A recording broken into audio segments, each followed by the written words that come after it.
Today we're going to start with the pistol squat for our first move. You're going to have your feet beneath your hips. You're going to extend your heel away from your body. Stretch your butt down towards your supporting heel, getting your hips beneath your knee. Drive up through the foot, come up to standing, squeezing your glutes forward. If you're not able to do that, we're going to work with a chair or a stool. Exactly the same setup. Reach that heel away from your body. Stretch your butt back as far as you can, tapping it lightly, and then standing back up. Next, we're going to move on to the handstand. Plant your hands about half a foot to a foot away from the wall, and you want them directly underneath your shoulders. You're going to send your heel up towards the wall, kicking up nice and strong. Heels are on the wall, butt is off the wall, and your chest is diving through that gap between your arms. Really think about getting a nice tight line with the body pushing down, locking out those elbows. If you're not able to do that, I want you to practice sending your heel up towards the wall and getting used to the feeling of your hips coming on top of your shoulders. So we're getting used to the weight being in the hands.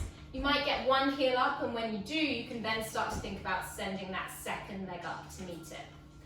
If you're quite proficient in the handstand, I want you to work on getting your fingers as close as possible to the wall and practicing that straight body alignment. Next, we're going to move on to the push press. Grab your dumbbells, hook them over your shoulders. Feet are going to be hip distance apart, dumbbells are over the shoulders. You're going to dip the knees, drive up, pushing the dumbbells up and overhead, stretching your shoulders up to your ears, stretching your biceps past your ears, squeezing your glutes forward. Lower down, think of bringing your elbows in as you lower down and keeping your collarbones wide.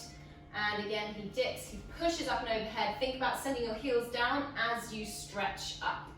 If you only have one dumbbell, hold it on either end at the heads and dip and push, bringing it down.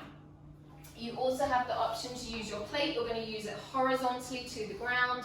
Make sure that you're tucking that chin away as you push it up overhead. Same rule applies for a backpack. You want to move that chin slightly out the way. Have your straps facing down towards the ground. Our final movement today is the get up. You're going to plant your hands down on the ground, sending your hips back.